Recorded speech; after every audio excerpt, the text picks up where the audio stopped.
everyone, welcome once again to the channel PT Simplified 360 Degree and I am once again with you Dr. Divyani Retu।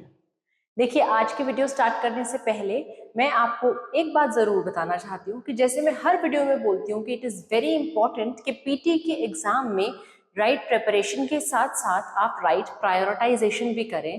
तो जितनी बार भी मैंने वो चीज़ बोली है, आज उसी से रिलेटेड हम एक वीडियो में उसको क्रिस्पली समझने की कोशिश करेंगे।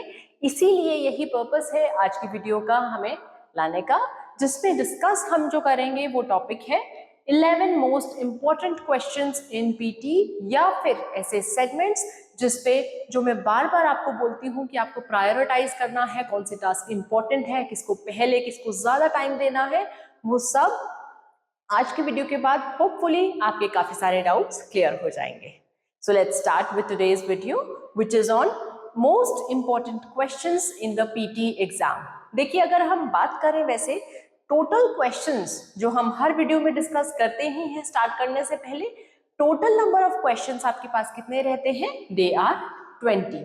आप 20 क्वेश्चंस बोल सकते हैं, 20 अलग अलग तरीके के टास्क बोल सकते हैं, सेगमेंट्स बोल सकते हैं, क्वेश्चन टाइप्स बोल सकते हैं, which ever you feel is comfortable for you, उस तरीके से आप इसे डिनोट कर सकते हैं। पर ओवरऑल पीटी के एग्जाम में आपको 20 अलग अलग तरीके के क्वेश्चंस पेपर में मिलेंगे, जिसमें से आपको अटेम्प्ट करना होगा।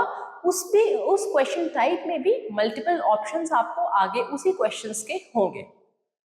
अब मोस्ट इंपॉर्टेंट टास्क से बेसिकली मतलब क्या है, या मोस्ट इंपॉर्टेंट क्वेश्चंस कौन से हैं, अब ये हमें कैसे पता वो कौन से होंगे? देखिए, कुछ क्राइटेरिया होते हैं जिस बेसिस पे हम किसी भी क्वेश्चन को इंपॉर्टेंट और लेस इंपॉर्टेंट की कैटेगरी में कैटेगराइज करते हैं।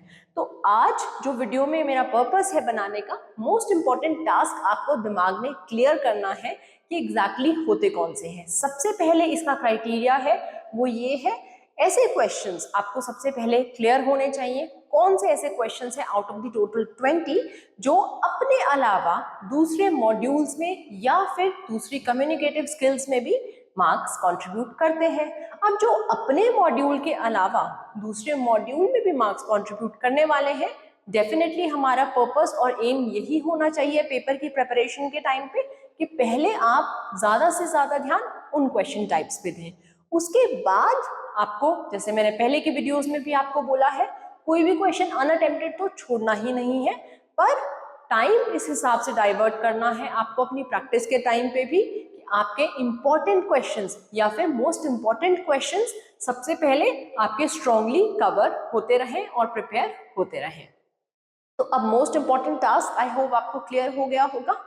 सबसे पहले इसका क्राइटेरिया होता है ऐसे क्वेश्चंस जो अपने अलावा दूसरे मॉड्यूल्स में भी मार्क्स कंट्रीब्यूट करते हैं, या फिर अगर जनरल भाषा में बोलूं, अपने अलावा दूसरी कम्युनिकेटिव स्किल्स में मार्क्स कंट्रीब्यूट करते हैं, वो आपके इंपॉर्टेंट क्वेश्चंस बन जाते हैं।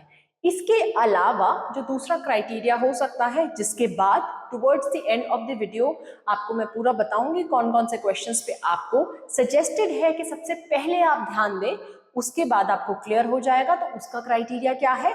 ऐसे क्वेश्चंस जो या तो टेम्पलेट बेस्ड है या मार्क्स का कंट्रीब्यूशन ओवरऑल ज्यादा है, वो सारे क्वेश्चंस ओवरऑल आपको सबसे पहले प्रायोरिटाइज करने हैं अपनी प्रिपरेशन के टाइम पे। अगर आप ये क्लैरिटी पहले ही नहीं रखेंगे तो डेफिनेटली टुवर्ड्स द एंड आप बहुत ज्यादा पजल हो जाएंगे, क्योंकि हर क्वेश्चन की वेटेज, हर क्वेश्चन की इंपॉर्टेंस पीटी के एग्जाम में इक्वल नहीं है।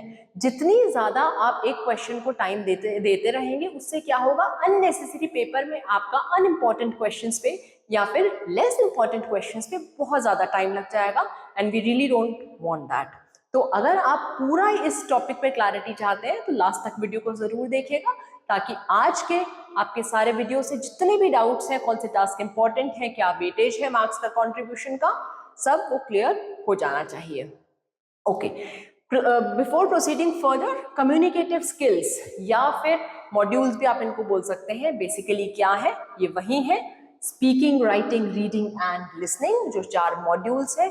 अब इन्हीं मॉड्यूल्स में, क्योंकि आपको पेपर में क्वेश्चंस बाइफरकेटेड रहते हैं, यही आपकी कम्युनिकेटिव स्किल्स बन जाती हैं। जो नीचे लिखे हुए ये सब क्वेश्चंस हैं, ये कौन से क्वेश्चंस हैं? ये क्वेश्चंस वो हैं जिसके बेसिस पे हमने फर्स्ट क्राइटेरिया अपना डिवाइस किया था। वो वाले क्वेश्चंस जो अपने अलावा दूसरे मॉड्यूल्स में भी मार्क्स कंट्रीब्यूट कर रहे हैं, these are the list of those questions. अब कुछ क्वेश्चंस पे मैंने यहाँ बॉक्स बनाए हुए हैं, कुछ में ब्रैकेट में लिखा हुआ है। जब हम उन क्वेश्चंस तक पहुंचेंगे डेफिनेटली मैं वहां पे आपको बताती जाऊंगी। So stay tuned with us. First most important question या फिर ऐसा क्वेश्चन जो अपने अलावा दूसरी कम्युनिकेटिव स्किल्स में भी मार्क्स कंट्रीब्यूट करता है, वो है आपका रीड अलाउड।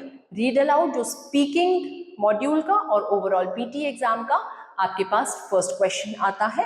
अपने अलावा मतलब जिस मॉड्यूल का जो क्वेश्चन है डेफिनेटली उसमें तो उसके मार्क्स रहेंगे ही, उसके अलावा ये रीडिंग मॉड्यूल में भी मार्क्स कंट्रीब्यूट करता है।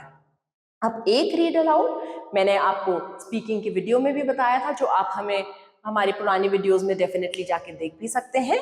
स्पीकिंग में अब जितने भी यहाँ पे टास्क लिखे गए हैं सभी की डिटेल्ड वीडियो आपको स्पेसिफिक मॉड्यूल की वीडियोस में हमारे चैनल पे डेफिनेटली मिल जाएगी, तो इनकी डिटेल्स आप वहां से देख सकते हैं।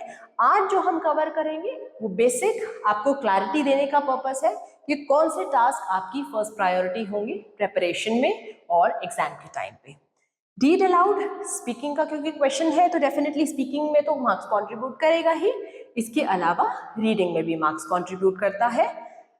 Repeat sentences, again this is a question of speaking module, speaking में तो इसलिए मार्क्स कंट्रीब्यूट करेगा। लिसनिंग में भी बहुत अच्छा खासा इसका स्कोर वेटेज जाता है। अब जैसे यहाँ पे रीड अलाउड आपको 6 से 7 क्वेश्चंस आते हैं, एक क्वेश्चन 15 मार्क्स से इवैल्यूएट होता है, उसी तरीके से रिपीट सेंटेंसेस आपको 10 से 12 क्वेश्चंस आ सकते हैं पेपर में। एक क्वेश्चन की जो मार्क्स की वेटेज है that is 13 marks.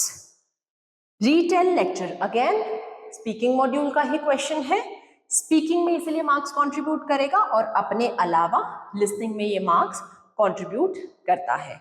Next is मैंने शॉर्ट फॉर्म में लिखा है आंसर शॉर्ट क्वेश्चन, स्पीकिंग का क्वेश्चन है पर स्पीकिंग के अलावा लिसनिंग में भी मार्क्स कंट्रीब्यूट करता है। अब ये बॉक्स मैंने यहाँ पे क्यों बनाया है ये मैं towards the end of the video आपको बताती हूँ। इससे पहले आपको ये समझना है कि आंसर शॉर्ट क्वेश्चन भी एक ऐसा क्वेश्चन है जो अपने अलावा दूसरी कम्युनिकेटिव स्किल्स में या दूसरे मॉड्यूल में अपने मार्क्स कंट्रीब्यूट करता है, which is the listening module. Then comes the first question of your writing module, summarize written text. अब समराइज रिटन टेक्स्ट जो है, क्योंकि राइटिंग का क्वेश्चन है जो मैंने यहाँ पे W से डिनोट किया है इन शॉर्ट फॉर्म, राइटिंग के अलावा रीडिंग में भी मार्क्स कंट्रीब्यूट करता है। राइटिंग के वीडियो में डिटेल में मैंने बताया भी हुआ है इसकी वर्ड लिमिट क्या है, मार्क्स कंट्रीब्यूशन क्या है। आपके रिवीजन के लिए एक बार फिर से बता देती हूँ, समराइज रिटन टेक्स्ट का एक क्वेश्चन 7 मार्क्स से इवैल्यूएट किया जाता है। Drop down filling the blanks, confuse इसमें नहीं होना है, दोनों ही जो रीडिंग के फिलिंग द ब्लैंक्स है उनकी शॉर्ट फॉर्म में डी आपको दिखेगा, पर उससे आपको कंफ्यूज नहीं होना है। Drop down filling the blanks is the one जो अपने अलावा दूसरे मॉड्यूल में which is the writing module उसमें मार्क्स कंट्रीब्यूट करता है। अब ड्रॉप डाउन का बेसिक सा मतलब, वैसे तो मैंने रीडिंग में इसकी पूरी डिटेल में इलैबोरेट करके वहां पे एक्सप्लेन किया ही है, पर फिर से आपके रिवीजन के लिए drop down filling the blanks वो होते हैं जिसमें एक ब्लैंक के साथ आपको राइट साइड में एरो दिखेगा, एरो क्लिक करने पे 4 ऑप्शंस उसके सब्सिक्वेंटली आपको दिख जाएंगे। Out of the 4 1 will be correct and rest of the 3 would be incorrect options. Drop down filling the blanks reading का क्वेश्चन है, डेफिनेटली उसमें मार्क्स कंट्रीब्यूट करेगा और इसके अलावा राइटिंग मॉड्यूल में भी मार्क्स कंट्रीब्यूट करता है। तो रीडिंग सेक्शन से पहली प्रायोरिटी आपकी ये वाले फिलिंग द ब्लैंक्स रहेंगे। इसके बाद summarize spoken text which is SST। Summarize spoken text writing में भी मार्क्स कंट्रीब्यूट करता है, हालांकि ये जो क्वेश्चन है ये क्वेश्चन लिसनिंग सेक्शन का है, क्वेश्चन की वेटेज बहुत ज्यादा रहती है, एक क्वेश्चन 10 मार्क्स से इवैल्यूएट किया जाता है और इंडिविजुअल एक क्वेश्चन अटेम्प्ट करने के लिए आपको 10 मिनट मिलेंगे। पिछली वीडियोस में कुछ स्टूडेंट्स ने हमें YouTube पे भी बोला था और Instagram पे भी क्वेरी थी कि एक क्वेश्चन के 10 मिनट मिलेंगे, टोटल SST के 10 मिनट मिलने वाले हैं। वैसे तो उनको उनका आंसर मिल गया होगा, but apart from that summarise spoken text के इंडिविजुअल एक क्वेश्चन के लिए you will get 10 minutes. If you actually got 2 questions, so 10 minutes each for every question will be allotted to you in the final exam. Summarize written text, writing में marks contribute करता है, हालांकि question किसका है, listening module का. इसके बाद filling the blanks listening, जो यहाँ पे मैंने शॉर्ट में लिखा है. Filling the blanks listening, obviously listening का क्वेश्चन है तो उसमें तो मार्क्स कंट्रीब्यूट करेगा ही. इसके अलावा राइटिंग मॉड्यूल में भी मार्क्स कंट्रीब्यूट करता है. That is why it is very important कि आप यहाँ पे इन वाले फिलिंग द ब्लैंक्स में स्पेलिंग्स का बहुत ध्यान रखें, सिंगुलर प्लूरल का बहुत ध्यान रखें, कैपिटलाइजेशन का बहुत ध्यान रखें, और फुल स्टॉप के बाद है तो किस तरीके से लिखना है, कहाँ पे किस वर्ड को किस तरीके से फ्रेम करना है, प्रॉपर नाउन, कॉमन नाउन, इन सब चीजों का ध्यान रख के ही अपना फाइनल आंसर फिल करें. Then next is highlight incorrect word. Highlight incorrect word जो है आपका वो listening मॉड्यूल का सेकेंड लास्ट क्वेश्चन रहता है. अब लिसनिंग मॉड्यूल में इसीलिए मार्क्स कंट्रीब्यूट डेफिनेटली होंगे. इसके अलावा रीडिंग मॉड्यूल में भी मार्क्स कंट्रीब्यूट होते हैं, और यहाँ पे ब्रैकेट में अगर आप देख सकते हैं स्पेशली नेगेटिव लिखा है. वो क्यों है? वैसे तो मैंने इसमें आपको लिसनिंग की जो प्रेजेंटेशन थी, वीडियो थी, उसमें बताया भी था. उसके अलावा हाईलाइट इनकरेक्ट वर्ड्स बहुत ध्यान से आपको अटेम्प्ट करने हैं. कहीं पे भी डाउट हो तो रॉन्ग ऑप्शन चूज करने से अच्छा है आप जितने ऑप्शंस के बारे में श्योर है उतने ही ऑप्शन सिलेक्ट करें, because it has got negative marking. एक करेक्ट ऑप्शन के लिए आपको +1 मिलेगा, तो एक इनकरेक्ट ऑप्शन के लिए -1 आपका हो जाएगा. So I will not advise any of you कि आप डाउटफुल ऑप्शन को भी सिलेक्ट करें. Next is your write from dictation. Again, a very important and last question of your PT exam, and also last question of your listening module. Write from dictation इसलिए listening module में तो 100% marks contribute करेगा ही. इसके अलावा writing module में भी marks contribute करता है, इसलिए be very cautious about your spellings and spacing and किस तरीके से आप किस word को form कर रहे हैं, क्या आप वर्ड इंसर्ट कर रहे हैं, क्या आपको सुना था. और ध्यान से अपना जितने भी ऑप्शंस हैं ट्राई कीजिए कि इरेजेबल नोटपैड में पहले नोट करें, स्पेशली लिसनिंग के क्वेश्चन. उसके बाद आप टाइपिंग स्टार्ट करें ताकि आपके एंड से कोई भी गलती ना हो. कई बार होता है स्टूडेंट्स बहुत कंफ्यूज हो जाते हैं, मल्टीटास्क करने लगते हैं, तो अगर आप लिखने लग गए तो सुनने से ध्यान हट जाएगा, और सुनने लग गए तो लिख नहीं पाते. सो ट्राई एंड असेस कि आपके लिए कौन सी स्ट्रैटेजी सबसे बेस्ट वर्कआउट कर रही है, जिसमें आपकी एक्यूरेसी ज्यादा से ज्यादा बन पाए. Last is highlight correct summary. अब हाईलाइट करेक्ट समरी लिसनिंग का क्वेश्चन है, पर इसके अलावा रीडिंग में भी मार्क्स कंट्रीब्यूट करता है. ऑल्दो बहुत ज्यादा मार्क्स का वेटेज नहीं है, बट मार्क्स कंट्रीब्यूट करता है, इसलिए मैंने यहाँ पे ये लिस्ट में हाईलाइट करेक्ट समरी को भी आपके सामने इंसर्ट किया हुआ है. अब जो मैंने आपको बोला था कुछ बॉक्सेस बने हुए हैं, स्पेशली 2 टास्क पे. एक है आंसर शॉर्ट क्वेश्चन पे, एक है हाईलाइट करेक्ट समरी पे. अब वैसे तो जो हमने यहाँ तक डिस्कस किए हैं ये वो क्वेश्चंस हैं जो अपने अलावा दूसरे मॉड्यूल्स में या अपने अलावा एक कम्युनिकेटिव स्किल के अलावा दूसरी कम्युनिकेटिव स्किल में भी मार्क्स कंट्रीब्यूट करते हैं. बट अब इसमें से भी आपको ध्यान रखना है answer short question relatively less important question है, and similarly highlight correct summary बहुत ज्यादा इंपॉर्टेंट क्वेश्चन नहीं है. इसलिए मैंने यहाँ पे बॉक्सेस से इंडिकेट किया है कि इन क्वेश्चंस का बताने का पर्पस ये था कि अपने अलावा दूसरे कम्युनिकेटिव स्किल्स में मार्क्स कंट्रीब्यूट तो करते हैं बट ज्यादा इंपॉर्टेंट नहीं है. तो अगर आप सबसे पहले बाकी के बचे हुए 9 क्वेश्चंस में से पूछें तो इन क्वेश्चन को आप टुवर्ड्स दी एंड प्रायोरिटी अपनी रख सकते हैं. इसके अलावा what I would suggest, next criteria जो मैंने आपको बताया था, या तो क्वेश्चंस ऐसे हो जो टेम्पलेट बेस्ड हो या इजी टू ग्रास्प हो. सेकेंड, जिनका मार्क्स का वेटेज बहुत ज्यादा हो, आप उन क्वेश्चंस को पहले तैयार कर सकते हैं. अब अगर मैं इन दोनों क्वेश्चंस के बदले अगर आपको बाकी सारे क्वेश्चंस सजेस्ट करूं कौन से आप कर सकते हैं अपनी तरफ से, एफर्ट कम लगेगा और रिटर्न ज्यादा मिलेगा. सबसे पहले है describe an image. Describe an image easy question है, स्पीकिंग सेक्शन का क्वेश्चन है. ज्यादातर स्टूडेंट्स टेम्पलेट बेस्ड इसको रखते हैं, टेम्पलेट यूज करते हैं. कोई भी टेम्पलेट आप यूज कर सकते हैं, बट बी वेरी कॉशियस कि क्लैरिटी, फ्लुएंसी और प्रोनाउंसिएशन आपके कंटेंट कवरेज के साथ साथ ये सब चीजें उसमें अच्छे से इन्वॉल्व होनी चाहिए। जितना क्लियरली आप बोलेंगे, जितना अच्छे से कंटेंट कवर करेंगे और जितनी अच्छी फ्लुएंसी से आप बोलेंगे, definitely you will get a good score. तो इजी है इसमें मार्क्स अटेन करना।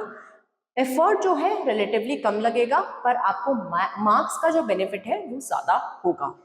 नेक्स्ट इज ऐसे, जो राइटिंग मॉड्यूल का क्वेश्चन है। एक ही क्वेश्चन आता है, ज्यादातर 2 भी आ सकते हैं वैसे तो, पर ज्यादातर एक ही आता है। मार्क्स का कंट्रीब्यूशन क्योंकि ज्यादा है, एक ऐसे का क्वेश्चन 15 मार्क्स से इवेल्युएट होता है। राइटिंग में ही ऑल्दो इसके सिर्फ मार्क्स रहते हैं, बट स्टिल मार्क्स का वेटेज कोई बहुत कम नहीं है। अगेन टेम्पलेट बेस्ड क्वेश्चन है। अगर आप टेम्पलेट यूज भी कर रहे हैं तो कोई भी टेम्पलेट यूज कर सकते हैं, doesn't make a difference, but try and insert as much content from your end as possible, ताकि वो पूरा कट कॉपी पेस्ट टेम्पलेट ही ना रह जाए आपका फाइनल आंसर में। आपकी अपनी तरफ से भी कंटेंट अच्छे से वहां पे होना चाहिए। इसके अलावा आगे आने वाली वीडियोस में डेफिनेटली हम टेम्पलेट किस तरीके से पीटी में आपको कौन कौन सी चीजों का ध्यान रखना है, उन सब टॉपिक्स पे डेफिनेटली वीडियो लाते रहेंगे। अगर आपको भी लगता है किसी स्पेसिफिक टॉपिक पे आपको हमसे वीडियो की रिक्वायरमेंट है, तो आप डेफिनेटली हमें बता सकते हैं कमेंट सेक्शन में। और इसके अलावा अगर आज की वीडियो आपको हेल्पफुल लगी हो या आपको पसंद आई हो या लगता है किसी को भी हेल्प कर सकती है, so please like the video, share the video to as much people as possible, and also channel पे अगर आप नए हैं तो इसे सब्सक्राइब जरूर कर दीजिएगा। और 1-to-1 क्लासेस अगर आप हमसे लेना चाहते हैं तो आप डिस्क्रिप्शन में दिए गई इंफॉर्मेशन से हमें किसी भी टाइम रीच आउट कर सकते हैं, and we'll try and get back to you as soon as possible. Till then keep working hard and all the very best.